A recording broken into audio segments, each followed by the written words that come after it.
তো এটা ছিল বিচারপতি খায়রুল হকের নেতৃত্বে তত্ত্বাবধায়ক সরকার ব্যবস্থা বাতিল করে 2011 সালে যে রায় দেওয়া হয়েছিল সেটার পুনর্বিবেচনার চেয়ে যে আবেদন করা হয়েছিল সেই আবেদন এবং সংশ্লিষ্ট আপিলের বিষয়ে আজকে রায়।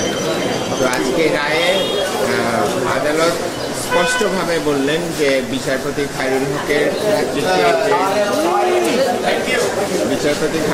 নেতৃত্বে যে রায় হয়েছিল সেটাকে সম্পূর্ণভাবে বাতিল করা হলো। যেহেতু বিচারপতি খায়রুল হকের রায় বাতিল করা হলো, তার ফলে ত্রয়োদশ সংশোধনীর যে তত্ত্বাবধায়ক সরকার ব্যবস্থা সেটা সংবিধানে ফিরে আসলো এবং এটা আমি মনে করি আজকের এই রায়টা খুবই ঐতিহাসিক। এটা বাংলাদেশের জন্য ঐতিহাসিক, কারণ বাংলাদেশে গত 15 বছর ধরে যে স্বৈরতান্ত্রিক ব্যবস্থা চালু হয়েছিল তার সূচনা হয়েছিল বিচারপতি খায়রুল হকের নেতৃত্বে এই রায়ের মাধ্যমে। এবং এই রায় এত বাজে একটা রায় ছিল, এটা অনেক ধরনের ভুলে পরিপূর্ণ ছিল এবং এটা এমন একটা রায় যার চেয়ে খারাপ রায় আর লেখা সম্ভব নয় বলে আমার মনে হয়। যে এত খারাপভাবে লিখিত একটা রায়, এটাতে আইনগত ত্রুটি ভরপুর ছিল, এটা খুবই খারাপভাবে লেখা হয়েছে এবং এটা উদ্দেশ্য প্রণোদিতভাবে লেখা হয়েছে। এবং এই রায়ের ফলে আমি যেমনটা বলছিলাম যে বাংলাদেশে একটা স্বৈরতান্ত্রিক ব্যবস্থার সূচনা এই রায়। এবং এই রায়ের আরেকটা যেটা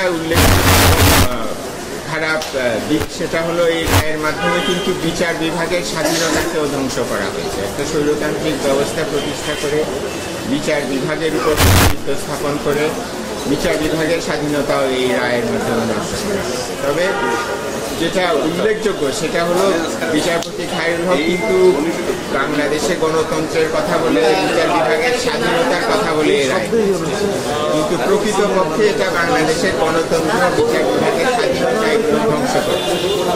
এবং এই রায়ের ফলে কিন্তু আমাদের যে সুপ্রিম কোর্ট, বিশেষ করে সুপ্রিম কোর্টের আপিল বিভাগ, তার ব্যাপারেও মানুষের আস্থা এবং তার ভাবমূর্তি দারুণভাবে ক্ষতিগ্রস্ত হয়েছিল বিচারপতি খায়রুল হকের নেতৃত্বে দেওয়া ত্রয়োদশ সংশোধনী রায়ের মাধ্যমে। আমাদের সুপ্রিম কোর্টের এবং আপিল বিভাগের প্রতি বাংলাদেশের জনগণের আস্থা এবং এই কোর্টের ভাবমূর্তি গভীরভাবে ক্ষতিগ্রস্ত হয়েছিল। এবং আমি মনে করি যে আজকে আপিল বিভাগ একটা সুযোগ পেয়েছেন এই যে ক্ষতিটা বাংলাদেশে করা হয়েছিল সুপ্রিম কোর্টের মাধ্যমে, সেই ক্ষতিটা সংশোধন করা।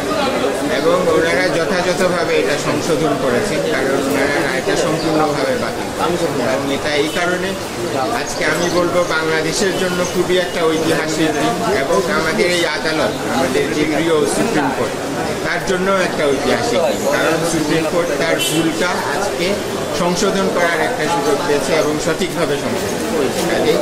সুপ্রিম কোর্টের জন্য এটা